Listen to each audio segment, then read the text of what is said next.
assembled devotees. Hare Krishna. All glories to the assembled devotees. Hare Krishna. Glories to the assembled devotees. Hare Krishna. All glories to the lotus feet of Sri Guru and Sri Gauranga. All glories to Sri Prabhupada.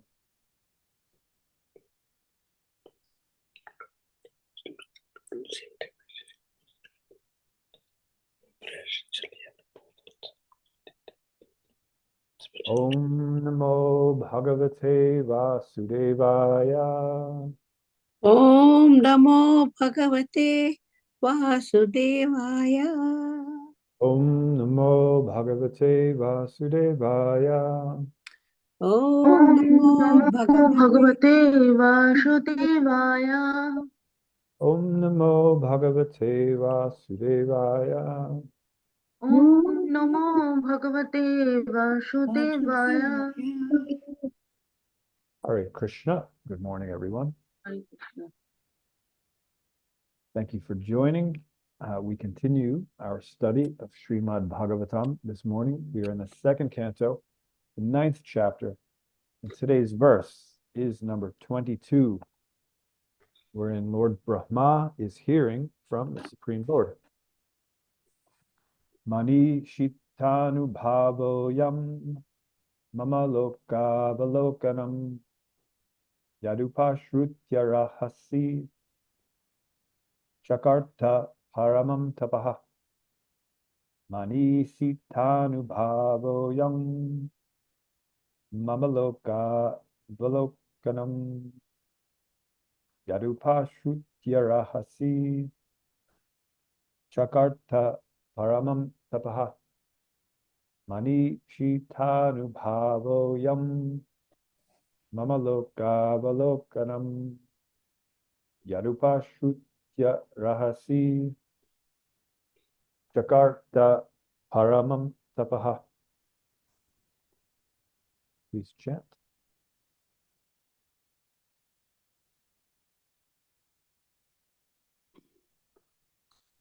Manishitanubhavoyam mama lokavalokanam yadupashrutya rahasi chakartha paramam tapa.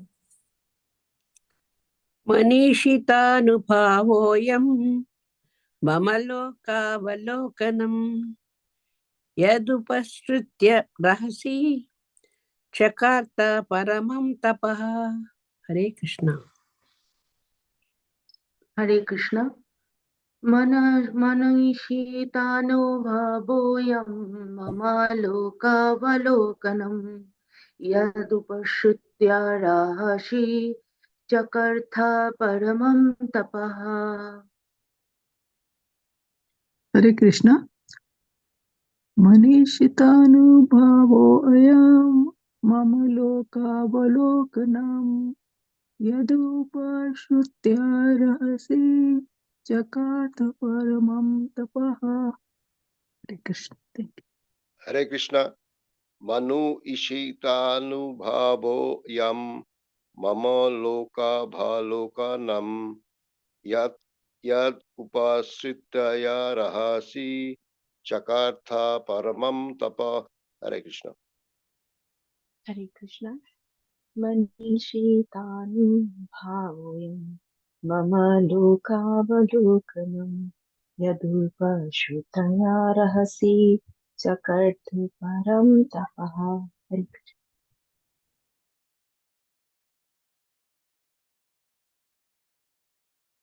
Else? Okay. Mani Shita, ingenuity. Anubhavaha, perception. Ayam, this. Mama, my. Loka, abode. Avalokanam, seeing by actual experience. Yat, because. Upashrutya, hearing. Rahasi, in great penance. Chakarta, having performed. Paramam, highest. Tapaha, penance. Translation by Charanaravinda Bhaktivedanta Swami Prabhupada. The highest perfectional ingenuity is the personal perception of my abodes. And this has been possible because of your submissive attitude in the performance of severe penance according to my order. Purport by Srila Prabhupada. The highest perfectional stage of life is to know the Lord by actual perception by the grace of the Lord. This can be attained by everyone who is willing to discharge the act of devotional service to the Lord as enjoined in the revealed scriptures that are standard and accepted by the bona fide acharyas, spiritual masters. For example, the Bhagavad Gita is the approved Vedic literature accepted by all the great acharyas, such as Shankara, Ramanuja, Madhva, Chaitanya, Vishwanath, Baladev, Siddhanta Saraswati, and many others. In that Bhagavad Gita, the personality of Godhead, Sri Krishna, asks that one always be mindful of him, always be his devotee, always worship him only, and always bow down before the Lord. And by doing so, one is sure to go back home, back to Godhead, without any doubt. Does anyone know what verse Srila Prabhupada is referring to here? Manmanamat Bhakto. Yes. Does anyone know? So it appears in Bhagavad Gita twice. Does anyone know the two different citations of it? Which chapters they come in? Appear in? In the 18th chapter and the 4th chapter. 18th and I thought 4th. not the 4th. It's the- yeah, I think it's the 9th. I think it's 934 and 1865. Yeah, 64, 65. 64. 65, I think. Yeah. Yeah. Okay. So without any doubt, then Srila Prabhupada continues. In other places, and pay attention to this one too, this is another Bhagavad Gita verse. In other places, also the same order is there, that one give up all other engagements and fully surrender unto the Lord without hesitation. And the Lord will give such a devotee all protection. Which verse is that? Sarvadharman Parityajya. Right, the next one, after the one from the 18th chapter. Good. Srila Prabhupada continues. These are the secrets of attaining the highest perfectional stage. Lord Brahma exactly followed these principles without any superiority complex, and thus he attained the highest perfectional stage of experiencing the abode of the Lord and the Lord himself with all his paraphernalia. Impersonal realization of the effulgence of the Lord's body is not the highest perfectional stage, nor is the stage of Paramatma realization. The word Mani Shita is significant. Everyone is falsely or factually proud of his so-called learning. But the Lord says that the highest perfectional stage of learning is to know him and his abode devoid of all illusion. So the translation again. The highest perfectional ingenuity is the personal perception of my abodes, and this has been possible because of your submissive attitude in the performance of severe penance according to my order. Nama Om Vishnu Padaya Krishna Prasthaya Bhutave Srimate Bhaktivedanta Swami Nityamane Namaste Sarasvate Devi Gauravanacharya Nirvishesha Shunyavadi Pashchapati Chitane Om Ajnanatimirandasya Vyanamjana Shalakaya Chakshur Unmilitam Yena Tasmai Shri Gurave Namaha Vanchakalpatubhyascha Kripa Sindhubhya Evacha Patitanam Bhavanebhyo Vaishnavebhyo Namo Namaha. Hare Krishna. So a few things that popped out immediately is there are a couple aspects in this particular verse in Srimad Bhagavatam that are also discussed to some extent in a verse from Bhagavad Gita. Now, this question's a little tougher. The ones from the purport where Srila Prabhupada was paraphrasing the verses, he paraphrased them in such a way where it was pretty obvious which verses he was talking about. If you knew the verses, then, it was pretty obvious. But this one might not be as obvious. There are two, I'll say what the two aspects are, and then, unless you already think you know what Bhagavad Gita verse I'm thinking of, it's one that I refer to often. But I'll say the two aspects of the verse, and then this Srimad Bhagavatam verse pretty much takes it to another level. So the one aspect was, let's see what the Sanskrit word was. I think it was avalokanam, which means seeing by actual experience. That's the one aspect. And the other aspect is, let's see,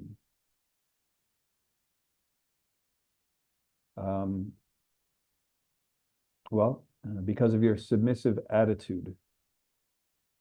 So submissive attitude and actually perceiving something. Who knows a Bhagavad Gita verse that talks about the necessity of a submissive attitude?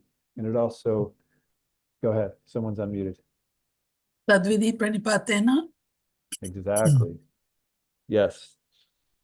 The Bhagavad Gita verse 434 teaches us how to approach a spiritual master. Now, there, when it's talking about actually experiencing the truth, it's talking about tattva darshana. It's talking about, since the spiritual master has actually seen, not just knows it in theory, but they have actually seen the truth. They know the process and they can give it to you. And because he has seen the truth, it is our benefit to approach that spiritual master with a submissive attitude, also with service and proper inquiries. So this verse of Srimad Bhagavatam now takes it a step further, that if we continue to do this, if we approach the spiritual master, we actually follow his instructions by engaging in the performance of severe penance while following the orders of Sri Krishna, then we will also get direct experience, but not just of the direct experience that's spoken of in Bhagavad Gita 434 isn't necessarily, it can be, but it's not necessarily saying that they had direct experience of Krishna and his abode.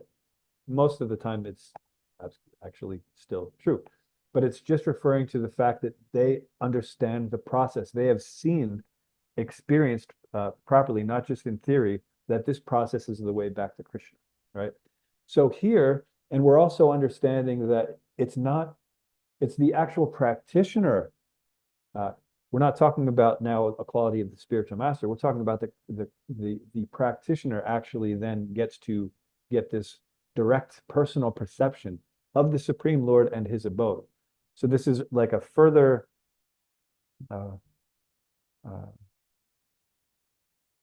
sort of some further instructions on if we do follow this Bhagavad Gita verse properly, in the proper way, then we too will, by direct perception, perceive Sri Krishna in his abode.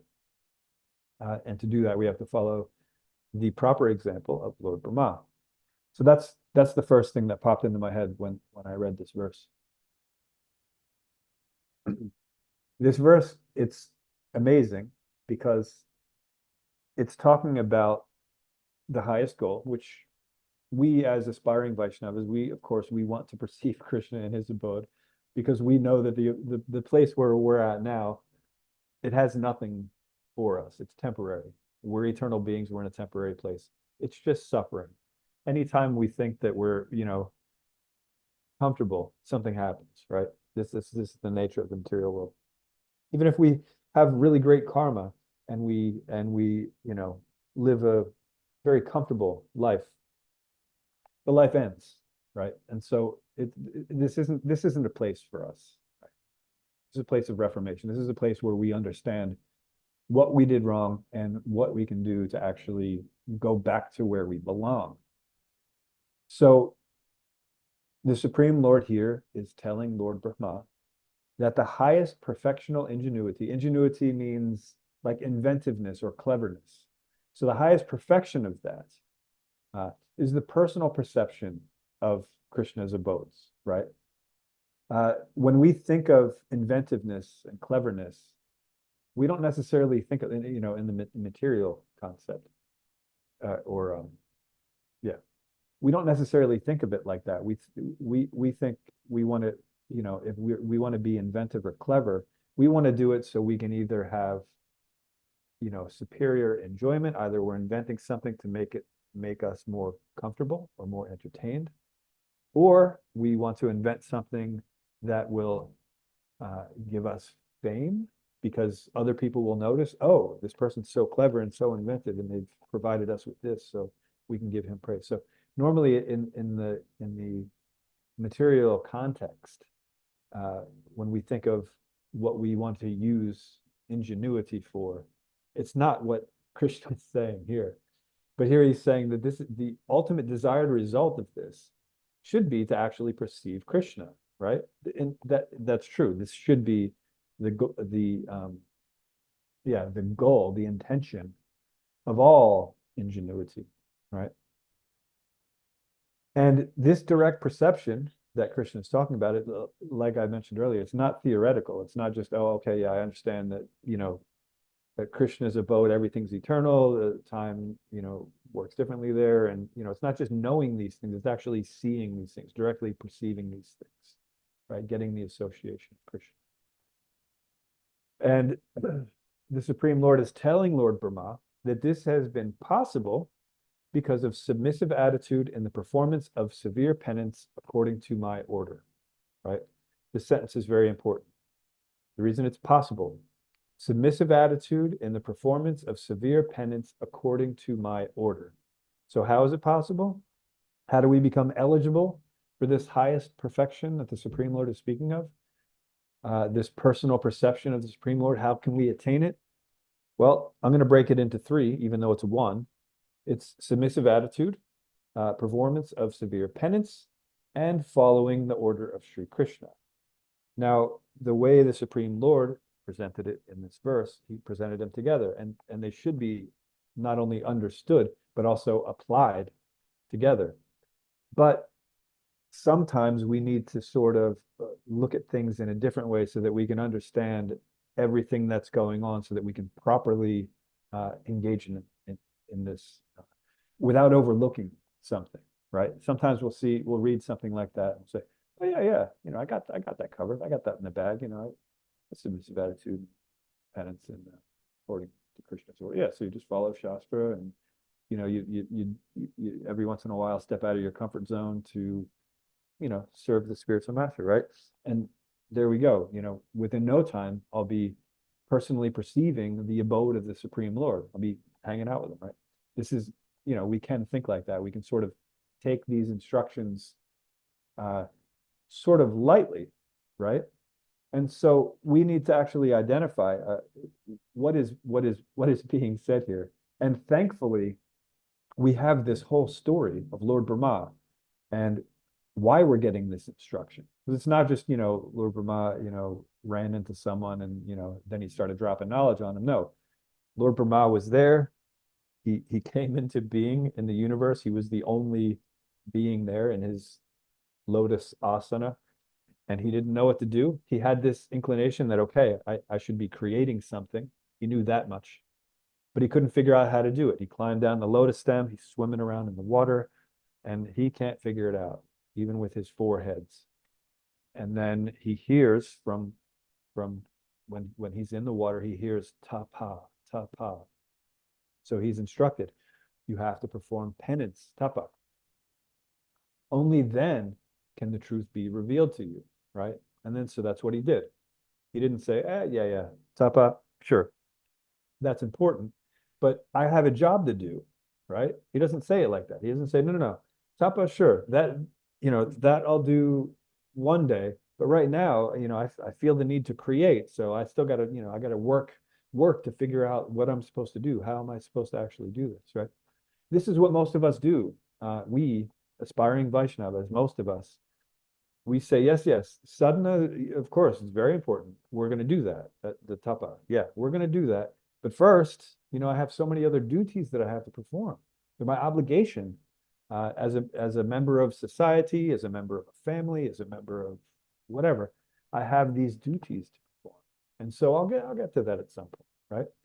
And we're not understanding that the folly is we think there's a separate thing. We think that there's our material lives, which, we're duty bound to perform the activities, and then the spiritual activities that, eventually, once we can comfortably perform our material activities, then we can start, getting a little bit more serious about our spiritual activities.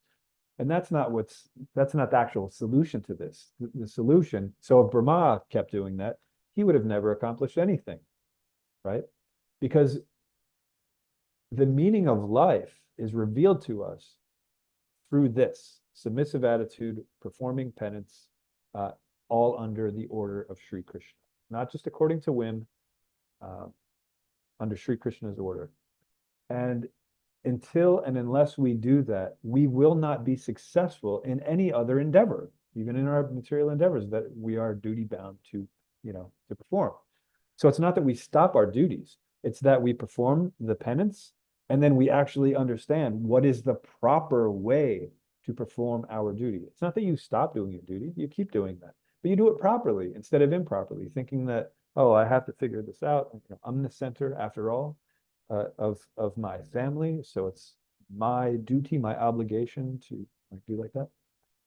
But as the verse is saying, the perfection of ingenuity, this cleverness and this inventiveness, is to actually see Krishna's abode and Krishna himself.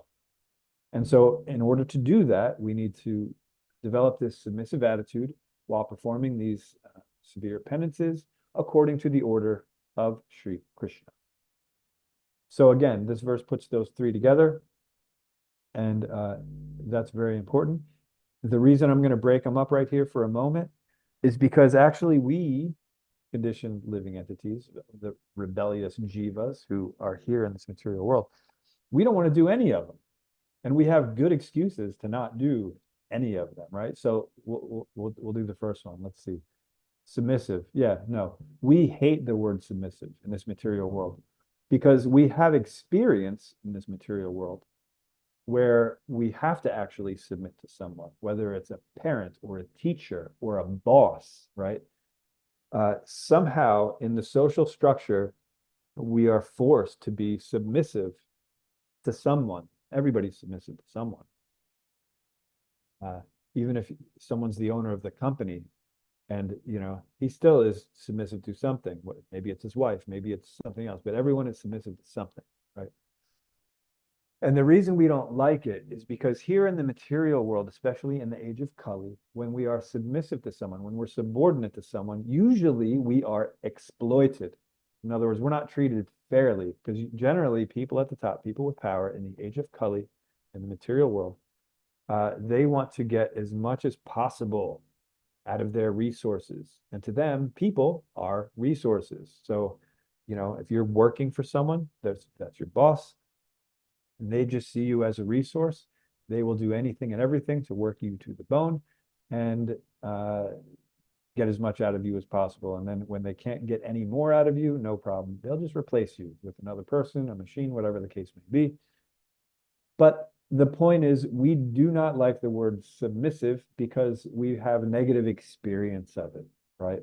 So since we have this bad taste in our mouth of this term submissive, we don't actually see that, no, sometimes you actually must be submissive. In other words, the unfortunate thing is, even though we hate the term submissive and we definitely don't like the concept of it, we definitely still follow it, but only in the material sense. We are still submissive to our boss, because if we don't do what the boss says, then we lose our job. If we lose our job, then we can't maintain our family, which is, after all, our material obligation, which we place or we assign a higher value in general than our spiritual activities, unfortunately, for now, until we actually turn things around. And this verse is telling us how to turn those things around. So that's the idea. We don't like this term submissive unless we're getting something out of it materially. Same thing with penance. So the next one. So there's submissive attitude. Then severe penance. We don't like the word penance because it means, like, it comes to the same repentant. It means that we've done something wrong. And severe in front of it, that makes it even worse, right? So it sounds like I'm going to be doing a whole bunch of stuff that I don't want to do, very uncomfortable things, because of something that I did in the past that I don't even remember. So we don't like that, right? We don't like that in the spiritual sense. But in the material sense, again, unfortunately, when we will work that job, which is penance, it's an austerity, because we realize, okay, in order to live my life, I have to have a certain amount of money. I don't have that money. That's on me. That's my fault. So now I have to work to get that money. So it's penance. When we go to a job, we're performing penance. It's not the right kind that's going to actually elevate us spiritually, because we're doing it to fulfill a material need, right? So this verse is showing us that this submissive attitude and this penance both have to be done according to Krishna's instructions. So that leads us to the third one, according to Krishna's instructions. Well, we don't want to follow the order of Krishna because we consider, well, no, that's actually outdated. We as a human society, we've come up with certain codes of conduct and certain laws and certain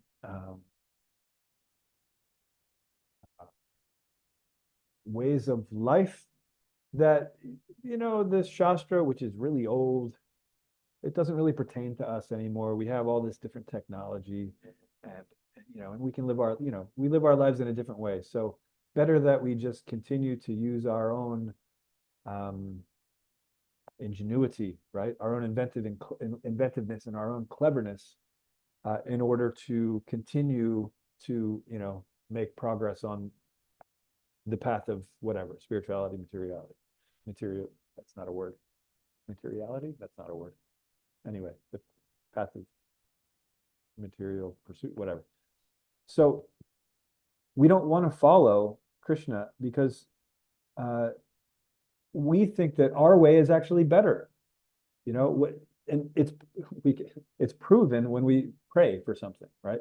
When we aspiring devotees. So at least if we understand that there is a God, that's good. Good. But if our prayers are, dear Lord, there's a lot going on in the world that's not great. So would you please basically do something differently than the way that you're doing? Because basically you're doing it wrong. And I know the right way. So let me tell you what the right way is. So end this suffering, end that war, end, X, Y, Z, whatever. We have this list. So if that's how we're praying, we're telling Krishna basically that, yeah, you're not doing your job properly. Here's how you should be doing it. This is essentially what we're saying when we pray like this. And it's because we think that we know better than Krishna. Yeah. We think that, oh no, maybe Krishna just doesn't understand that,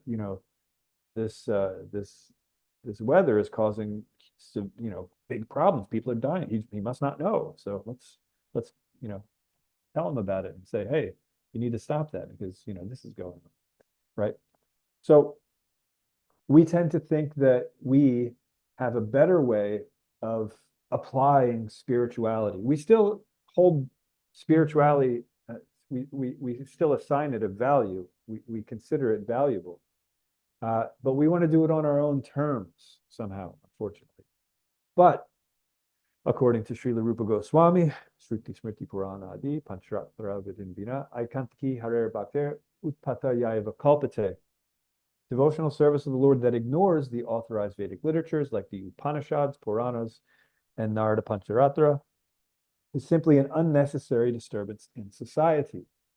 So if we at least appreciate spirituality and the concept of God, but we want to do things on our own terms, this is also a problem. It's causing unnecessary disturbances in society. And it's because we think we know better than God. And we absolutely do not. And so again, we have this example of Lord Brahma, who, when he woke up, he tried to figure something out on his own, right? So it's not that us trying to figure things out on our own is a new thing. Lord Brahma did it too. But he was intelligent enough when he got this instruction from the Supreme Lord. He didn't know at the time. He was hearing it from the Supreme Lord, but the Supreme Lord works in many different ways. He can give us instructions through anything, a disembodied voice, observing an animal do a particular thing, or we may just get an actual proper spiritual master to give us the instructions. Krishna can speak to us in many different ways. And so when Krishna spoke to Brahma and informed him that actually this penance is very important, and if you do that, then everything will go smoothly, he actually listened to it. He didn't say, wait a second, no. I've got these 4 heads. I've got some serious, brain capacity. I think I could figure this out. Come on, how hard could it be? I got this stem here. I got that. I got the water down here. I'm sure I could figure it out. Just give me a little bit of time. Right? No, he didn't do that. He said, okay, I get it. I have to perform penance. So we have to understand, and we have to follow this example of Lord Brahma. We have to understand that on our own, we will not accomplish our ultimate goal. Because as we said a few weeks ago, Srila Prabhupada said, we repeated, we do not have a separate identity from Krishna. We are parcel of Krishna. We have no individual identity aside from our relationship with Krishna. So here in the material world, we act as if we're independent, that we don't need him. We don't need to hear his instructions. We don't need to admit that we did something wrong by which actually put us in the material world. We don't want to admit that. We want to say, no, that was done to us unfairly, I might add. And we want to, we're seeking retribution for this unfair treatment. And we certainly don't want to be submissive to God or spiritual master, even though we're submissive to our boss, to our parents, whatever the context may be, teachers. Because right now our priority is material enjoyment. When our priority truly becomes spirituality, then we will have no problem submitting to the spiritual master and to Krishna. We will have no problem engaging in severe penance, because we will understand, oh, actually the reason I'm here in this material world suffering is because I misused my free will, right? My true identity, the actual ego, because there's the false ego, there's the real ego. Ego just means identification. I am, the sense of I am. So the real ego is I am part and parcel of Krishna, eternal servant of Krishna. But when we misuse our free will, the consciousness gets polluted, covered, and we think I am independent from Krishna. I am a controller, an enjoyer that's independent from Krishna, right? So as we approach a spiritual master submissively, we understand, yes, penance is not only important, but it's necessary. We see this chapter, the word penance, severe penance, it keeps coming up because it's very important. Even Brahma had to do it. We think we're somehow exempt from such things, but no, this is mandatory. So we have to perform the penances, we have to be submissive, and while doing all of that, we have to follow the orders of the Supreme Lord, what's there in Shastra. Because if we simply act according to our whim, even though we're submissive to a bona fide authority and we're undergoing some penances, if we're not following the direction of Krishna, then unnecessary disturbance in society. That's all we're going to be. We may be doing some, humanitarian activities, building hospitals, feeding hungry, but this isn't the ultimate, the highest perfectional ingenuity, right? The highest perfectional ingenuity is actually experiencing firsthand the spiritual world and Krishna himself. So it's in our best interest to follow the example of Lord Brahma and give up our pursuit of independent research and perform tapa with submissive attitude directed by the Supreme Lord according to his directions. So Srila Prabhupada concludes his purport by saying that the Lord has the highest perfectional stage of learning. Sorry, the Lord says that the highest perfectional stage of learning is to know him and his abode, devoid of all illusion. So the Srimad Bhagavatam gives us the highest truth, which is reality distinguished from illusion. So this is the Lord's instruction. So we follow that while performing our penances with a submissive attitude. So it's not that we shouldn't learn. It's not that we shouldn't be clever or inventive. It's just that we should do these things the right way, right? Submissive attitude, severe penance, and following the order of Sri Hari. So let's stop here and see if there's any further discussion, questions, comments. If anyone has any insight on some of these, if anyone thinks that, no, one of these is definitely not important, I think maybe we just do the other two. Yes, Prabhu, I want to ask, sometimes we say austere and penances. So when we're austere, when we do undergoing penances, what's the difference? So penance, the word there is that it comes from, it's the same as repentant. So it has to be in the mood that I actually did something wrong. Austerities can just be, stepping out of your comfort zone to do something. So like working a job, for example, I'm doing something I don't want to do because I'm going to get something out of it, right? So one can call that an austerity. It's not a proper austerity because all austerities are meant to be done toward Vishnu. That's why it's called yajna. So, but penance, although it's similar, it has to have that understanding that I did something wrong and now I want to rectify that wrongdoing, right? So that's the subtle difference between the two. Otherwise, they're the same because when you're doing penance, there's austerity is also involved, but it's with the mindset that I did something wrong and therefore, I want to make up for that, repent for that. Is that clear? Did that clarify? Yeah. Okay. Something more?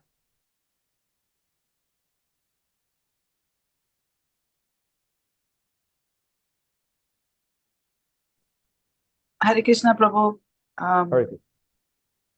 So you're saying that we should submissively and with repentance do the penances.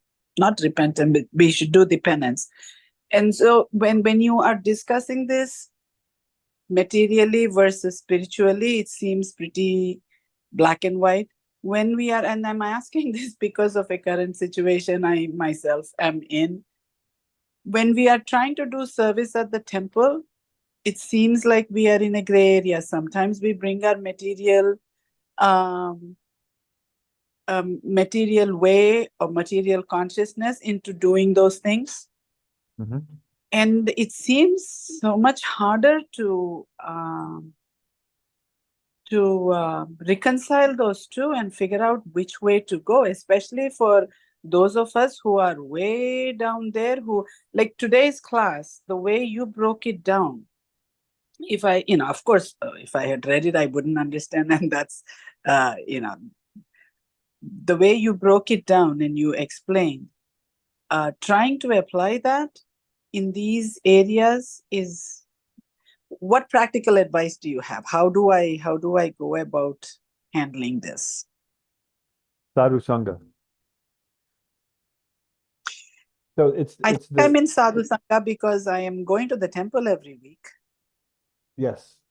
Oh, so another thing the term sadhu sangha, it's a commonly misunderstood term. Mm. Sangha means even the word association means that you're actually identifying, you're part of it. That's what the word associate. Like if you're an associate of a business, you're identifying with the company. So we tend to think of association as proximity. So I am near devotees, therefore I'm associated with devotees, or just talking, right? We think that's associating. Associating means talking. But in order to actually get the association part of sadhu sangha, first of all, you need the sadhu, the sat principle. The eternal principles must be being followed. And you have to be identifying with that eternal principle and striving to actually imbibe it. All right, this is what sadhu sangha means. And since it's so commonly misused, we tend to not actually understand that. We don't understand that aspect. So, like you're saying, you go to the temple and you feel like there's this gray area that you're in. And absolutely, we live in this huge gray area. And the way to get toward the light, right, is to continually, actually mindfully associate with the devotees. So one exercise that I would sometimes give for devotees, and this is a really great exercise, it's helped me out a lot, is think of a devotee who inspires you. Pick one devotee that specifically inspires you in some way. Once you've chosen that devotee who inspires you in devotional service, think, what is the quality that you admire most in that particular devotee, right? And then you narrow down that quality that you admire most in that particular devotee who inspires you. And then you mindfully try to understand how he has that quality, right? What is it about him that makes him or her so naturally just exude this particular quality? And then, and of course, it's going to be because of their adherence to Krishna consciousness. That's why it's prominent. So then we similarly, not that we're trying to imitate the quality, but we're trying to learn from their example how to apply that particular quality into Krishna consciousness. Now, we know we can do it because we're already inspired by that person, and we're already understanding that this is a quality that we're impressed by. So it's something that we want, something that we value, something that we think is, important. So if we do that, and we consciously do that, we say, okay, let's say the devotee you chose, he or she is very humble, right? So humility, right? And we know what, Srila Prabhupada gives various definitions. Some are very long definitions of humility, what it actually means. And so we think, okay, humility, that's a very important one. Now I want to be humble, but I want to do it not because some people try to be humble in order to get some sort of other attention, right? There's material motive behind it. So we want to make sure that when we're trying this exercise, that we're doing it all in context of Krishna. That's why we want to pick a devotee and pick a quality. Then once we're identifying with that quality and trying to use it in Krishna service consciously, actually on a day-to-day basis, saying, okay, today, at least once today, I'm going to, when a situation comes up and I'm normally not humble, I'm going to try to be humble, not because it's, materially the right thing to do, not because that person's my boss or whatever, because I know that that's what Krishna, wants me to do, and I know how to apply it in that context. And if we do that, even once a day, we start seeing that it's actually effective. These qualities, they're not just for observing and thinking, okay, one day, one day, hopefully, albeit. So to actually associate with that person and that quality and to identify with it to the point where we want, through our Krishna consciousness, through our sincere chanting, to also have that quality manifested. If we perform this exercise, and in that sense, sadhu sangha, finding that sat principle and associating with it to the extent that we're actually also exuding that quality.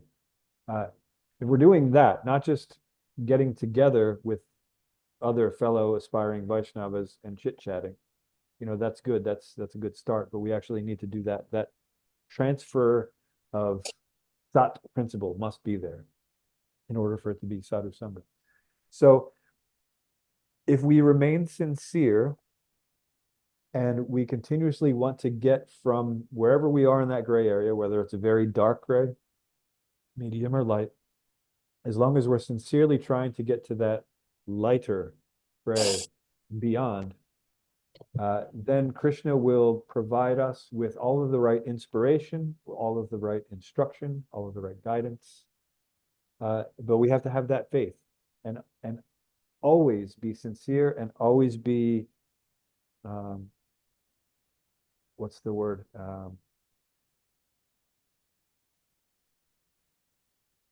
Not just determined, it's what is it? Maybe I lose words all the time, but no, I don't have it.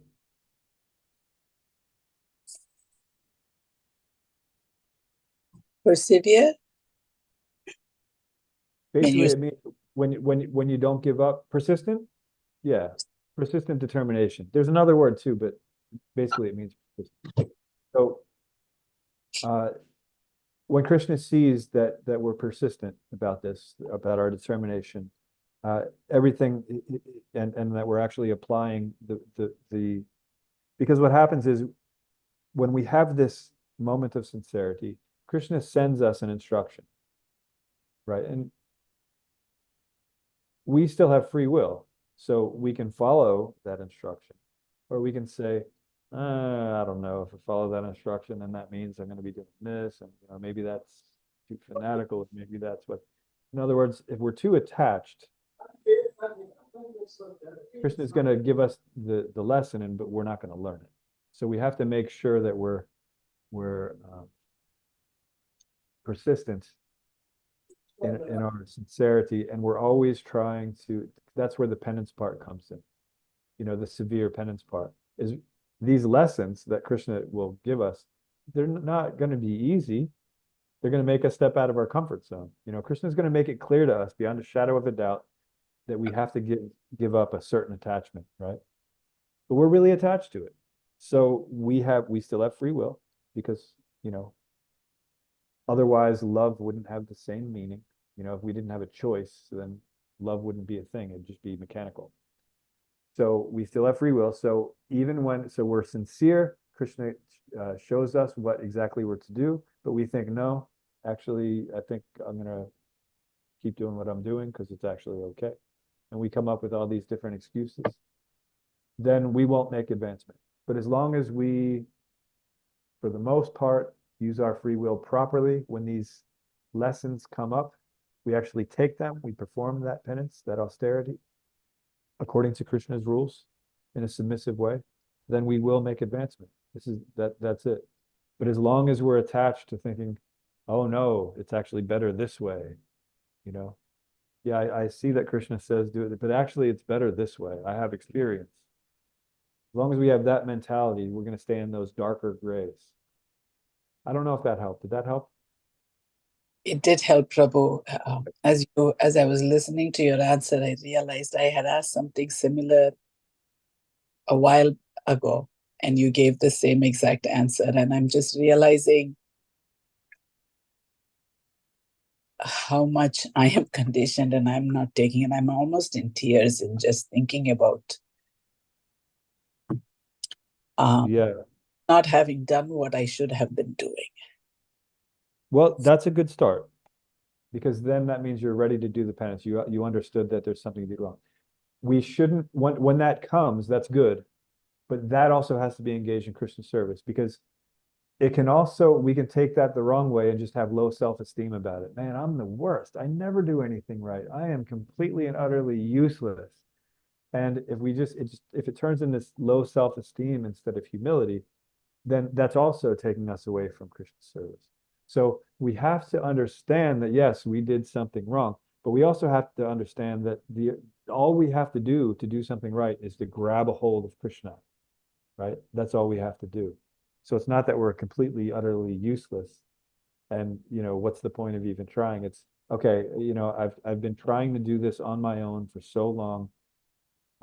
We shouldn't be surprised by that. Lord Brahma tried it on his own, right? We're here in this material world because we wanted to be separate from Krishna. So let it affect you enough to keep you inspired to continue being sincere in Krishna service, but don't let it affect you to the point where it's taking you away from Krishna service, where you're feeling that there's no way you can accomplish anything in devotional service. Because, well, I mean, the truth of the matter is, if we're putting the effort in and we think we're the doer, then it's true. Nothing we can do is going to make us Krishna conscious. It's true, absolutely. There's nothing we can do. But if we redirect our consciousness and understand that Krishna is the center, and we become the proper recipients of Krishna's mercy, then we can grab a hold of that mercy. And then, that's the cause, the real cause. Because today's verse, I had to be careful about how I worded it, because in the verse it says the highest perfectional ingenuity is the personal perception of my abodes. And then he says, this has been possible because of submissive attitude and performance of severe penance according to my order. Now, one might say possible because that means I'm the cause of it, because I did that, right? But it doesn't mean you're the cause. Possible means that I now have become eligible to receive it. It doesn't mean that I did it, right?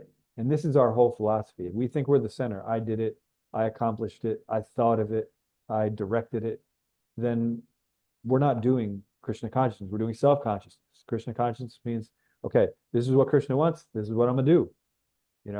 That's it. Simple as that. Krishna says this in the Shastra, that's what I'm gonna follow. If Krishna says something that seems contradictory also in the Shastra, okay, I know they're both right. I don't understand how they're both right, but I'm certainly going to find an authorized devotee who can explain it to me. But in the meantime, absolutely both of them are right. I don't know why.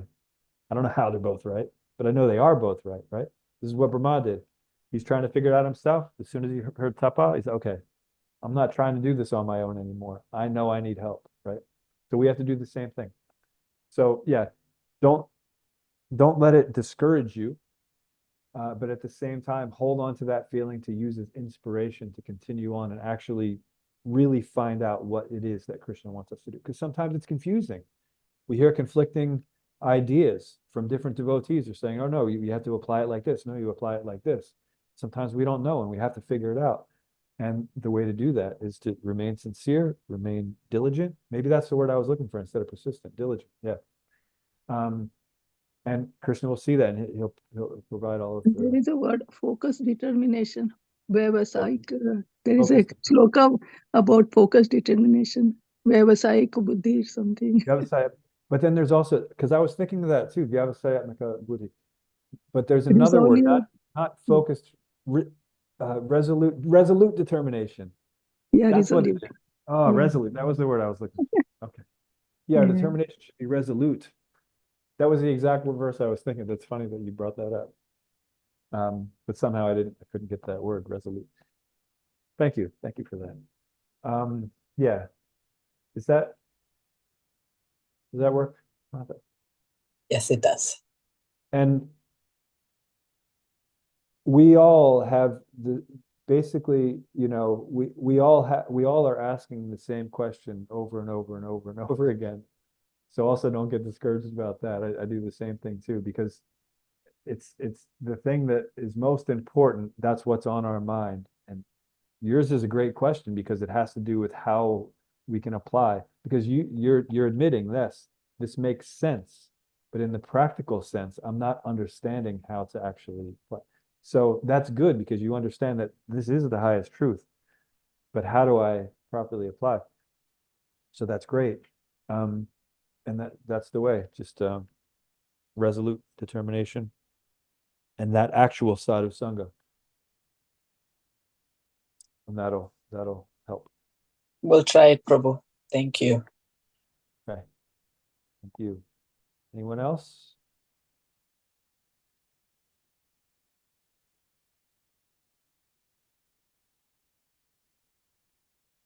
Seems not. Okay. We can Thank you so much, Prabhu, for explaining thank you, thank you. what is sadhusanga is. Thank you so much. Thank you. There are many terms that we've come to take in a different way, and it's unfortunate. Even one of my biggest pet peeves is when somebody refers to Krishna consciousness as KC. They just say the words, the letters. They say, let's do something KC, or how's your KC? And it's a pet peeve of mine because, and I'm not saying everyone that's ever said it is, a rascal or anything like that. I'm just saying that when we use that term, KC, it always makes me think, how conscious of Krishna could you possibly be if you can't even say his name? You want to say it, you want to abbreviate it somehow, right? So oftentimes we have these things, or even the term yoga. We have so many ideas of what yoga, but yoga means actually to link with the Supreme Lord, to connect, right, with the Supreme Lord. Some people use it as just exercise, and some people use it as whatever the case may be. So many words we use in a very different way of what they actually mean. And it's in our best interest to have a good understanding of them, because otherwise we think we're doing something that we're not, but we're not actually doing it, right? If we're not actually connecting with the Supreme, if we're not actually understanding what our relationship is and acting accordingly, Sambandha Abhideya, then we're not actually doing it. So we will not attain the prayojan. It's as simple as that. So a lot of times it's important for us to periodically go over these terms, because otherwise we think we've been doing something for a very long time, but we're not getting the expected result, and we're wondering why. And we may blame it on the process, or we may blame it on, somebody, whatever. We blame it on basically everything but ourselves. But really, if we understood what these things meant, then we would actually engage in them properly. And so it's in our best interest to study the Shastra, to figure out what exactly these words mean. And once we figure them out, once we read Srila Prabhupada's descriptions of these things, like on the qualities, the various qualities, I think, are the items of knowledge, maybe the beginning of 13th chapter, Srila Prabhupada gives a good paragraph for each of these qualities. And so for nonviolence, he gives this whole thing. And so if we understand what that is, nonviolence, always, every time we hear nonviolence, if we understand his whole explanation of it, then we're better off. But if we just think of it as, we don't fight each other or kill animals, that's only a part of nonviolence. Real nonviolence is if I know the supreme truth and I don't give it to somebody, that's violence, right? So Srila Prabhupada, through his books, has explained the process of Krishna consciousness to me. So everyone who I don't say it to, I'm committing violence to that, because I have something valuable. I'm envious and I'm violent. That's what that means. So, of course, there are different ways that we have to preach to different people. It's not that we just go out and just start spouting out, Gita verses. We have to use our intelligence to understand where someone's coming from. I often say that you can't give someone directions unless you know where they're coming from, right? So that's there, but the idea is that we should at least understand what these terms mean and then strive to follow them properly, right? We may not be able to get it right off the bat as soon as we understand what the term is, and then it may take us some time to really properly understand it and to follow it. But we should always put forth that effort, the resolute determination, to always want to understand the process better and then to apply it better. Go off on these tangents, I'm sorry. Is there anything else?